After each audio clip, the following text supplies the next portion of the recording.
The Johnson Wax Program with Fibber McGee and Molly.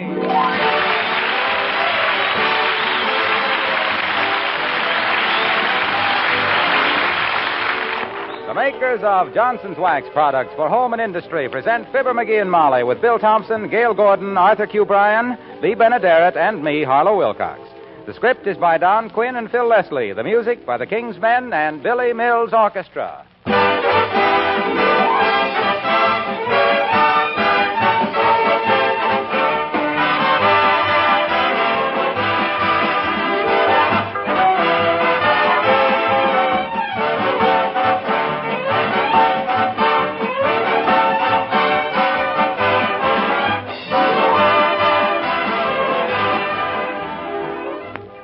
Why don't you keep us up to date? A woman asked us the other day. I've always used Johnson's Wax, but I've only just discovered Johnson's Cream Wax. Why, it's wonderful. Well, she's right. This newest Johnson's polish really is wonderful for furniture and woodwork. It's a white liquid that does a remarkable cleaning job, cleans as it polishes. Women like it particularly for cleaning and waxing light-painted woodwork, but it's equally good on dark woodwork and all furniture. And for keeping a white refrigerator clean and sparkling, there's nothing better. Dirt, spots, and fingerprints are whisked away instantly when you apply Johnson's Cream Wax. It requires a minimum of rubbing, leaves a satin, smooth, dry wax finish that not only looks beautiful, but wards off minor scratches. Spilled things wipe off easily. Cream Wax doesn't collect dust, as oily furniture polishes do either. Now, you all know about Johnson's paste and liquid wax. Well, now get acquainted with Johnson's Cream Wax.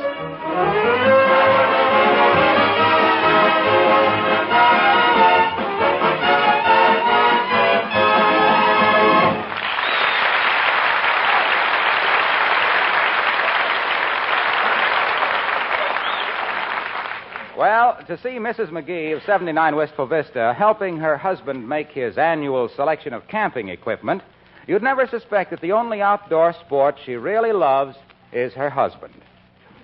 But here at Abercrombie and Snyder's, where you can get anything from poker dice to elephant traps, we find Fibber McGee and Molly.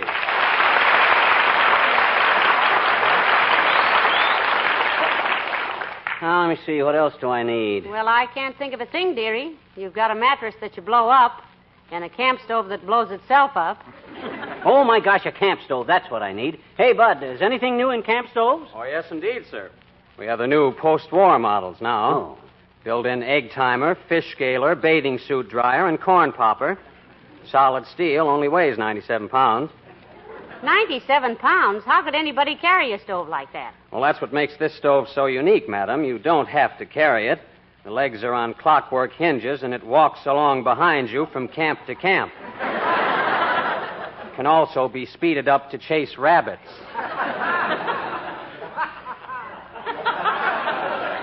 Let me see one of them. Well, I'm afraid we'll have to wait until 2:30, sir. Mr. Abercrombie, our president, is cooking his lunch on it. What time is it now? About 1:30. Look, McGee, if you're going to sleep out in the open, how about a mosquito net? A net for mosquitoes? Not me, Snooky. I can catch them things with my bare hands. Hey, Bud. Sir? Look, I'm taking a 2-week float trip in the Ozark Mountains, fishing and hunting. I'm starting at Naked Joe, Missouri, and ending up at Powderhorn, Arkansas. You got any suggestions? And you can skip the one about staying home. I've tried that. Well, now let me see, sir. How about a nice bobsled? We have one with ball-bearing steering gear and chromium nameplate. Sells for only $722. Why on earth would anyone want a bobsled in Missouri in the summer? I don't know, madam, but I get a bonus of $100 if I sell it. And with $100, I could get my mother out of jail. What's she in jail for, Buster? Oh, she's just a thoughtless little bobby socker, bless her heart. Always going around socking bobbies. Oh, by the way, sir, how about hip boots? Need any hip boots, dearie? Yours leak in 7 places. Gee, do they really? Yeah, don't you remember? You call them your 7-leak boots? You got any good hip boots, Bud? No, sir, but next week we expect some in. Good ones, too. Mm-hmm. They have a double sole with 4 ounces of water sealed in. Mm-hmm. That gives you the squish without the discomfort. Well,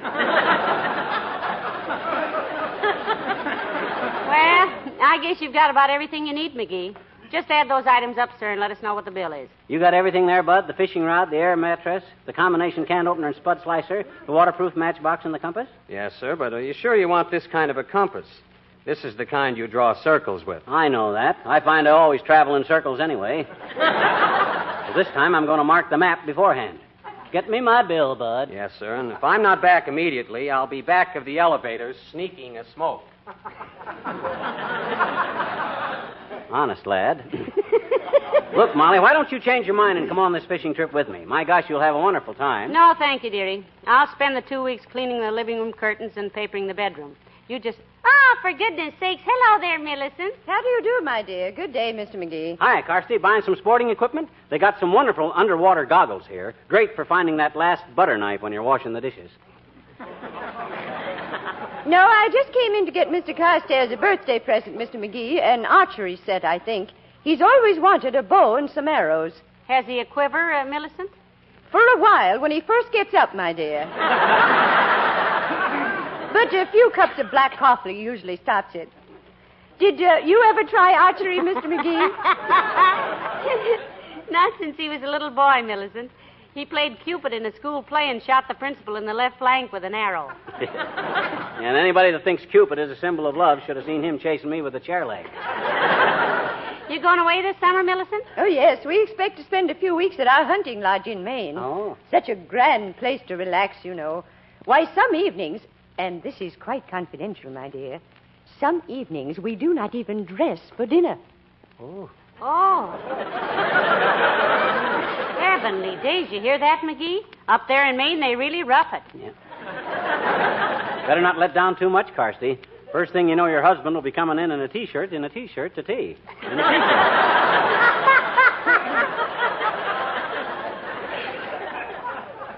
How big a shack you got up there, kid? Oh, it's just an old log cabin, Mr. McGee. Mahogany logs, of course. Well, Nat. 25 rooms, not counting the conservatory and game room, swimming pool, landing strip, boathouse, formal gardens, and a 19-hole golf course. A 19-hole course? A golf course don't have more than 18, Carsty. Oh, really? Well, I don't play golf myself, but Mr. Carstairs is always telling about taking 8 or 10 shots to get out of a trap on the 19th. Are you going away this summer, my dear? I'm trying to get her to go on a float trip with me for some fishing, Carsty, but she don't want to go. Oh, I have so many things to do here, McGee. You'll have fun going by yourself. Do you fish, Millicent? No, but I'm a rather good with a shotgun, my dear. You must go out sometime and shoot skeet with me. Oh, I'd love to, Millicent. You shoot 'em and I'll cook 'em, Molly. I got a recipe for broiled skeet that I've used for years. Ain't they delicious, Carsty? Simply delightful, Mr. McGee. And no bones. Well, I must be getting on. Have a nice summer, both of you. Good day.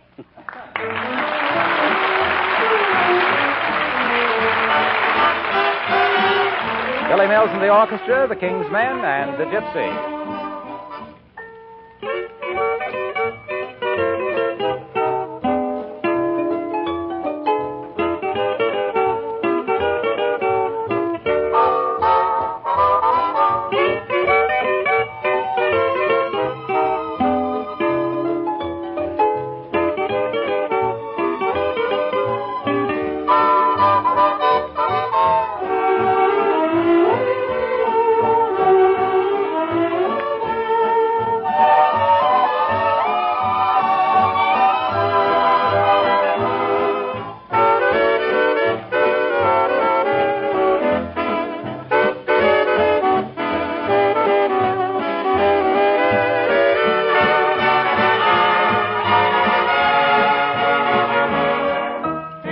Caravan, there's a lady they call the Gypsy. She can look in the future and drive away all your fears. Everything will come right if you only believe the Gypsy. She could tell at a glance that my heart was so full of tears. She looked at my hand and told me my lover was always true. And yet in my heart I know, dear, somebody else was kissing you. But I'll go there again, 'cause I want to believe the gypsy, that my lover is true and will come back to me someday.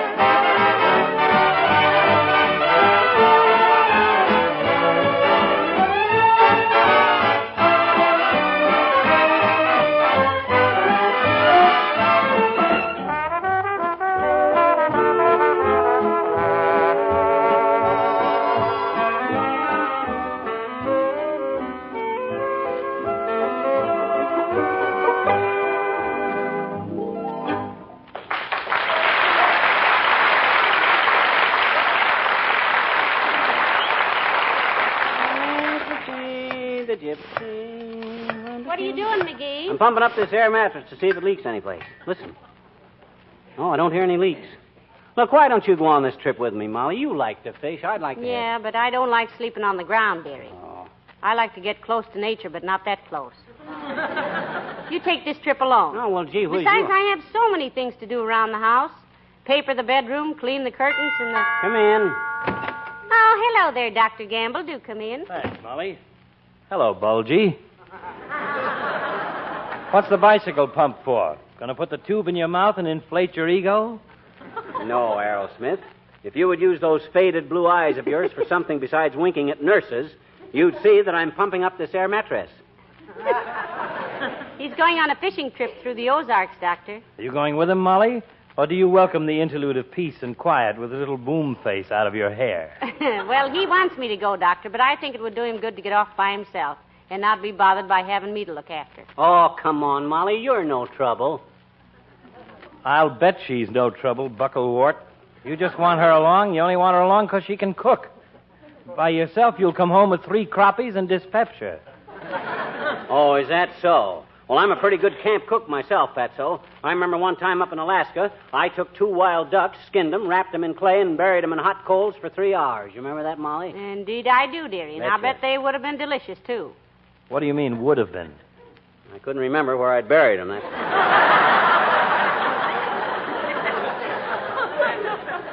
far as I know, they're still cooking. You going somewhere for a vacation this summer away, Doc? No, I think I'll spend the summer in a nice air-cooled movie. I've tried going to summer resorts, but somebody always finds out I'm a doctor, and from there on, I'm working again. I see. Next time I register at a summer hotel, it will be as Ignaz Jagafrion, a sculptor. Why, a sculptor, Doctor? Can you imagine anyone getting a sculptor up in the middle of the night to do Grandma's torso in granite? Certainly not. Well, have a nice trip, McGee. It'll do you good to get away from humanity for a while. Thanks. Not that I have anything against humanity, except that there are too many people mixed up in it. See you in the fall. Come on, Doc.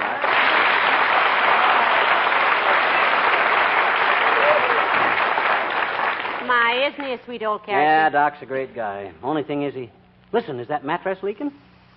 No, dear, you're leaning on the bicycle pump. Huh? Oh.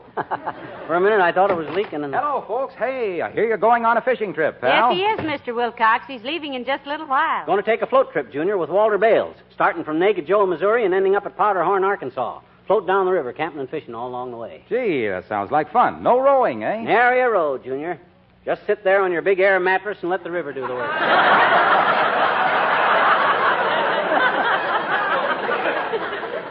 You going anyplace this summer? I am going to the garden spot of America, pal. Racine, Wisconsin.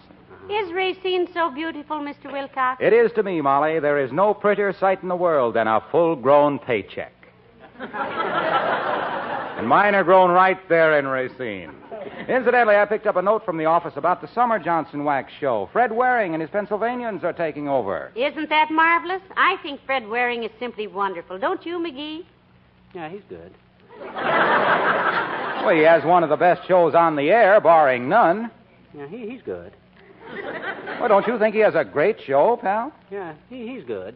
I think everybody likes Fred Waring's program. Most everybody. He always does a great show. Relies quite a bit on music, though. Why, certainly he does. He's a fine musician, and he gets off some pretty smart remarks between numbers, too. Oh, yeah? Well, if he's such a hot musician, why don't he stick to his music? I play the mandolin, too, myself, Junior. But do I set myself up as a great musician? Do I try to muscle in onto somebody else's racket? Do I try to... Why, McGee. Why are you so resentful? Say, pal, could it be that you're a little worried? Why, what should I be worried about? What if Racine should get the idea that Waring's better than McGee? Ishkabibble. I can always get a job. Doing what, dearie? Why, I could always. Somebody might want to. Well, if worst comes to worst, there's always the ice wagon. Hey, Junior, you going to announce the summer show? No, Waring comes on from New York, and Bill Bivens is the announcer. Oh, Bill Bivens, a fine announcer. One of my favorites. Gee, really? Oh. Gee, really? Oh, she's always. She's always talked about Bill Bivens, Jr., and you know what? No. I understand he can pronounce all the big words, like linoleum. So what? I can pronounce linoleum. Linoleum. Oh, anyway, that's not so important. What is important, Mr. Wilcox? Well, the important thing is that he knows about the product. Gee, I'd hate to think of a job like this in the hands of a guy who didn't know about Johnson's self-polishing glow coat. Oh, they'll probably tell him that. Imagine how horrible it would be if Bivens didn't know that glow coat requires no rubbing or buffing. They'll tell him. That it shines as it dries. They'll write him a letter. That you just pour a little out and spread it around and let it dry for 20 minutes or less. I'm sure he'll have all that information, Mr. Wilcox, before... And if he doesn't realize how Johnson's glow coat can bring back the sparkling beauty to worn and tired old linoleum... Look, Waxy. Why don't you write him a letter about it? Oh, I did. I sent him a 700-word telegram of instructions. Why, that was a mighty nice thing for you to do, Mr. Wilcox. Well, I figured it was better to be sporting about it. 700-word telegram must cost you a handsome nickel or so, Waxy. No, I sent it collect. Ooh. See you in the fall, kids. Good luck. So long, Harlow. Well, I better finish getting the stuff together, I guess. Now, let me see. A hunting knife, fishing tackle, mattress, camp stove, comic books. You sure you won't go with me, Molly? No, thank you, dearie. It's nice of you to want me along, but I'll stay and stretch the curtains while you go and stretch the budget. Well, all right, but gee whiz, I wish Come you in. Hello, folks. Hello there, Mr. Wimple. Hi, Wimple, old man. Hey, you look kind of worn out, boy. Oh, I am, Mr. McGee. Our lawn sprinkler got broken, and my wife made me run around the lawn in circles all morning with a sprinkling can while she stood on the steps and flicked my ankles with a bullwhip. Well, that's pretty terrible, Mr. Wimple, but isn't using a bullwhip on you rather flattering? Well, I suppose it really is, Mrs. McGee. But Sweetie Face, that's my big, old, horrid wife. Sweetie Face is awfully clever with a whip. Can she knock a cigarette out of your mouth at 50 paces, Wimp? Oh, she's much better than that, Mr. McGee. One night there were some cats making a dreadful noise in our front yard, and Sweetie Face leaned out the bedroom window and cracked her whip, and there wasn't another sound all night long. It was just wonderful. She really got those cats, did she, Mr. Wimple? No, she fell out the window.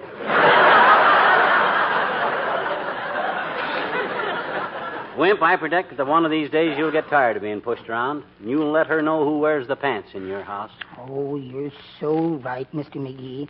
I've got it all planned out how I'll do it, too. The next time she starts in on me, I'm going to step up on a footstool and look her right in the eye. Who do you think you're talking to, I'll say. Then she'll slap me across the room, and as I fall, I'll knock over the goldfish bowl. And when she runs to pick up the goldfish, I'll grab her compact and fill it full of itching powder. I hope it's still good. I've had it for 9 years. Well, Mr. Wimple, you're just in time to say goodbye to himself here. He's going on a 2-week camping and fishing trip. From Naked Joe, Missouri to Powderhorn, Arkansas, Wimp. Float trip. Molly don't want to go with me. How about you? Oh, I just love it, Mr. McGee. But I don't like to leave Sweetie Face that long. For only 2 weeks? Yes. I don't like to leave her for only 2 weeks. If it was for 3 months, I'd... Say, Mr. McGee, have you got time to come over to my house a minute? No, I haven't, Wimp. I'm sorry, but I'm leaving as soon as I load this stuff in the car. Why? Well, just as I left, Sweetie Face was trying to move our big radio, and it fell over on top of her. Goodness me, Mr. Wimple. Is she still under it? Yes. Ooh. But it's tuned to NBC, so she won't miss Bob Hope and Fibber Oh, she's heard everything we've said. Isn't this awful? I've got to go now. I'll see you in October.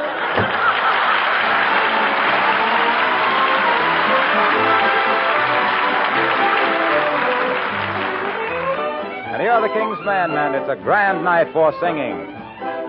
It's a grand night for singing. The moon is flying high, and somewhere a bird who is bound to be heard is throwing his horn at the sky. It's a grand night for singing. The stars are bright above. The earth is aglow, and to add to the show, I think I am falling in love. Falling in love.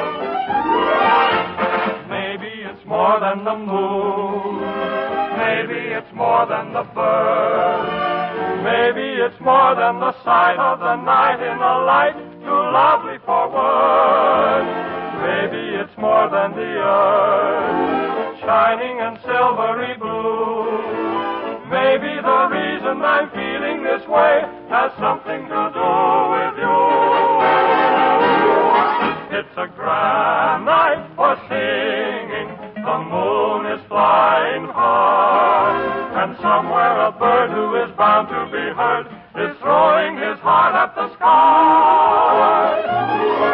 It's a grand night for singing. The stars are bright above. The earth is aglow, and to add to the show, I think I am falling in love. Falling head over heels in love.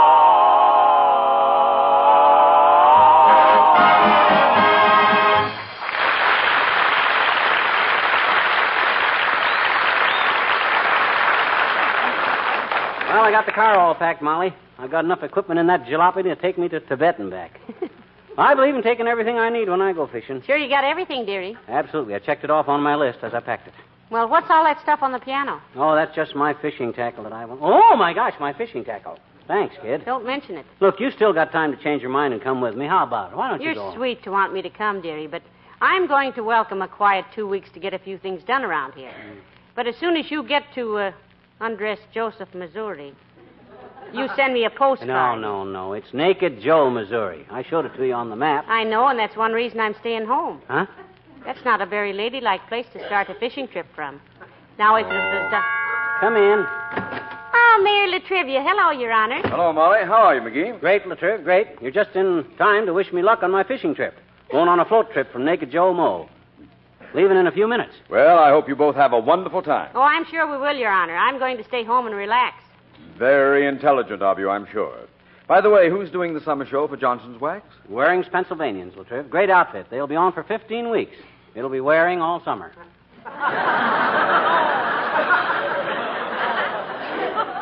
What do you think it's been all winter? Why, Mr. Mayor, you made a joke. Well, I'm not very proud of it, personally. Jokes about a man's name are always very clever to the person who perpetrates them, but pretty old hat to the one whose name it is. You mean Fred Waring? In this case, yes. Did you ever meet him, Mr. Mayor? No, I never had that pleasure. Then what right have you got to make remarks about his clothes? I didn't make any remark about Mr. Waring's clothes. Oh, yes, you did. You said his hat was pretty old.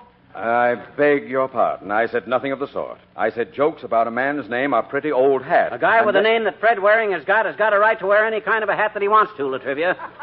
He'd still be a wonderful showman if he wore mucklucks and a beanie just because he chooses. Now, look here, McGee. I think you're deliberately trying to embroil me in an argument, and I am There not... can't be any argument about criticizing the hat of a complete stranger, Mr. Mayor. No. This is a democracy, and if a man chooses to wear an old hat... I why, didn't say that Mr. Hat was wearing an old Waring.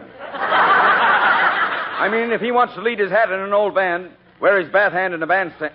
Now, look, I was... Now, control yourself, Latrivia. Control yourself. Don't shout at my wife. I was not shouting at your... Ooh. I was not shouting at your wife. I was only trying to explain that I made no reference whatever to Mr. Waring's hat. I was merely utilizing a certain slang expression. When you say something is old hat, it means that it's all too familiar. Have I made myself clear? Yes, but you might be a little more careful about indulging in personalities, Latriv. A man's hat is his own business, and an old hat... Oh, for heaven's sake, stop it. You know very well that I didn't intend to heifer to Mr. Hatting's reference. Reference to Mr. Waring's riffle, a hassle. When I said that an old band leader has a hat, an old hat has a... You stated that nobody would try to do it. We were...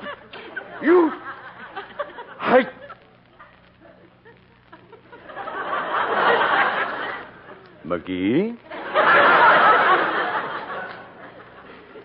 Yes?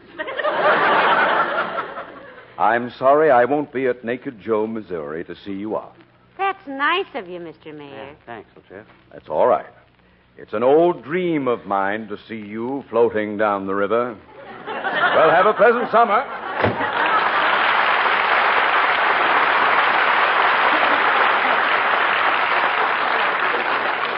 Well, I guess I better be getting started, Molly. What time is it? About 1/2 past? Great. That ought to get me to Naked Joe, Missouri about daylight.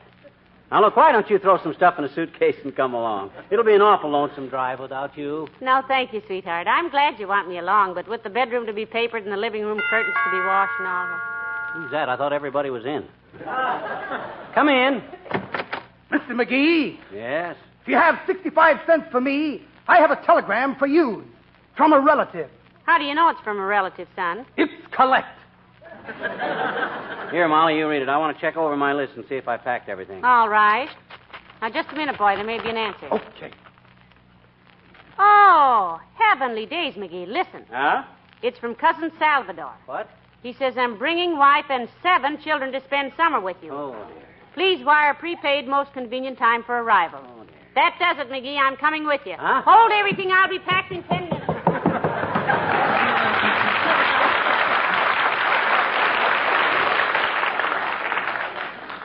How much you say I owe for this, Bud? 65 cents, Mac.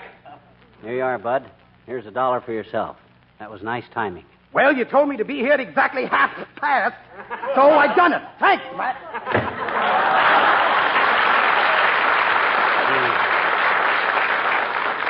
McGee, you're a dirty old conniver.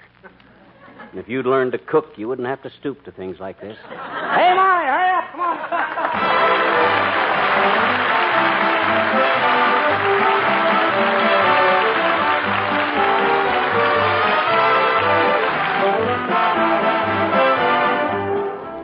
It's really great to be able to hit the highways again and enjoy the open air, but I think you'll agree it's even more fun if your car is clean and sparkling. That's very true, you say, but how do I get my old bus to sparkle without a lot of darned hard work? Well, the answer to that is an easy one. Johnson's Car New, and surprisingly little of your time. You'll be amazed how easy it is to give your car a beautiful polish with Car New. Unlike ordinary car polishes, it's a wax-fortified liquid that both cleans and polishes in one application. There's none of that hard rubbing. You just apply it and let it dry to a white powder. When it's dry, you simply wipe the powder off, and that old road grime goes right along with it. You'll hardly know your car. The finish will shine and sparkle as if it had just rolled off the assembly line. Try Johnson's Car New, won't you? It's spelled C-A-R-N-U.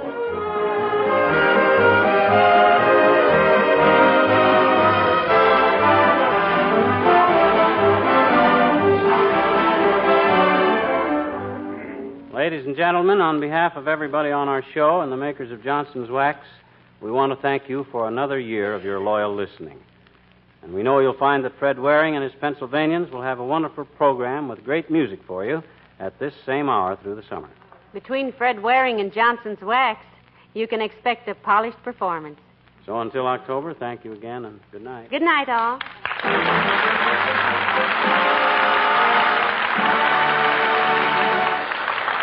This is Harlow Wilcox, speaking for the makers of Johnson's Wax products for home and industry, inviting you to listen in again next Tuesday night when you will hear The Fred Waring Show.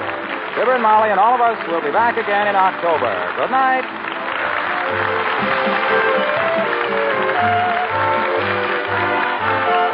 This is NBC, the National Broadcasting Company.